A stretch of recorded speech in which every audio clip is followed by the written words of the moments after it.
tudo bem? Uma aula de geografia, nossa aula de geografia de hoje. Relembrando o tema do nosso capítulo, que é a origem e a identidade do povo brasileiro. Nós vimos aí os primeiros habitantes, né, os vestígios dos primeiros habitantes que habitaram o nosso país. Nós vimos sobre o sítio arqueológico, né, nosso principal fóssil, é a Luzia, né?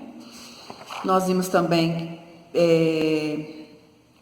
sobre os índios, né? Falamos sobre Pindorama, que é nome da terra indígena, quando os portugueses aqui chegaram, que significa tupi. Vimos um pouco sobre a situação dos índios no Brasil, né? E hoje nós vamos falar sobre a chegada dos povos africanos, tá bom, crianças? Vamos aí para a página 13 do nosso livro Desculpa, eu tô com história na minha cabeça, geografia. A chegada dos povos africanos, né? Em meados do século XVI até o século XIX, aproximadamente 4,4 milhões de africanos cruzaram contra sua vontade o Oceano Atlântico, até chegar ao Brasil. Por que contra a vontade, gente?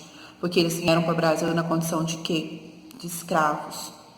Quem quer ser escravo? Ninguém, mas eles vinham em porões de navios, vinham sem comidas, eles apanhavam, eles não traziam roupas, vinham acorrentados, era uma condição muito horrível. Então, eles cruzavam o Oceano Atlântico e chegavam aqui ao Brasil no século XVI e no século XIX.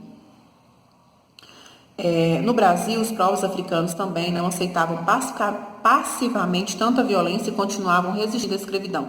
Da mesma forma que os índios revidaram contra a escravidão que os povos portugueses fizeram impor sobre eles, os africanos também revidaram. E assim, houve muita morte por causa disso, porque eles revidavam contra a escravidão, eles não aceitavam isso de forma pacífica, né? Em 20 de novembro é comemorado o Dia da Consciência Negra. A data marca o dia da morte de Zumbi do Palmares, que lutou no Quilombo dos Palmares pela liberdade dos escravizados e se tornou um dos nomes mais importantes de resistência à escravidão. Então, no dia 20 de novembro é comemorado o Dia da Consciência Negra. Gente, se os índios fossem respeitados em sua cultura, em seu modo de ser, vocês acham que eu precisaria desse dia de consciência negra? Todos nós não somos iguais? Nós não devemos tratar as pessoas diferentes por causa da cor da sua pele, né? Todos nós deveríamos ser tratados iguais, né? Mas como isso não acontece, foi preciso aí instituir um dia para lembrar a nós sobre a consciência que nós devemos ter de respeitar os povos negros.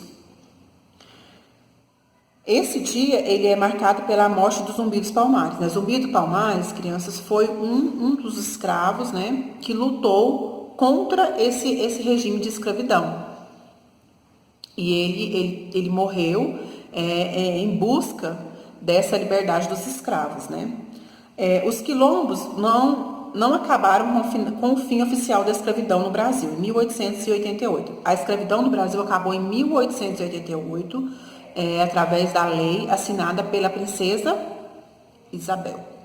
A princesa Isabel assinou a Lei Áurea, onde acabava com a escravidão no Brasil. Pelo contrário, muitos existem ainda hoje como comunidades tradicionais que conservam culturas locais próprias, onde se realizam diversas atividades econômicas, como agricultura, comércio e turismo. O que era quilombo? Quilombo era uma comunidade de negros, né? Os escravos, eles revidavam contra a escravidão, eles fugiam dos seus senhores, né? Que era chamado na época, quem tinha um escravo, o dono do escravo, ele era chamado de senhor. Eles fugiam e eles iam para esses quilombos. Esses quilombos eram comunidades organizadas pelos próprios escravos para abrigar os escravos fujões que vinham fugidos, e ali eles mantinham as tradições deles, né? A tradição de cultura, eles praticavam comércio, e hoje esses locais ainda existem. Vocês sabiam que ainda existem quilombos no Brasil?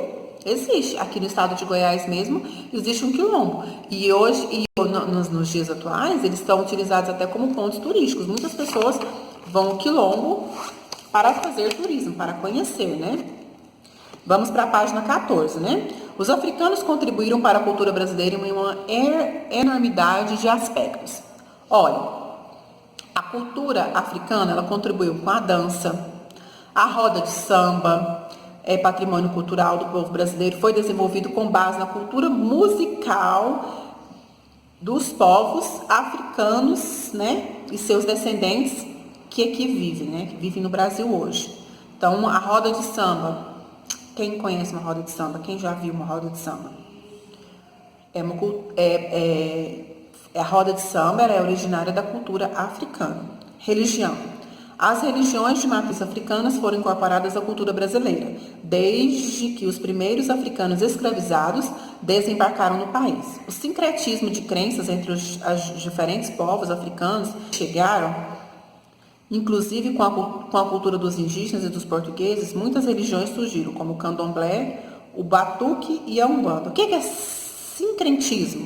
Sincretismo é uma mistura de religiões, tá bom? Ou seja, candomblé, batuque, umbanda, é uma mistura.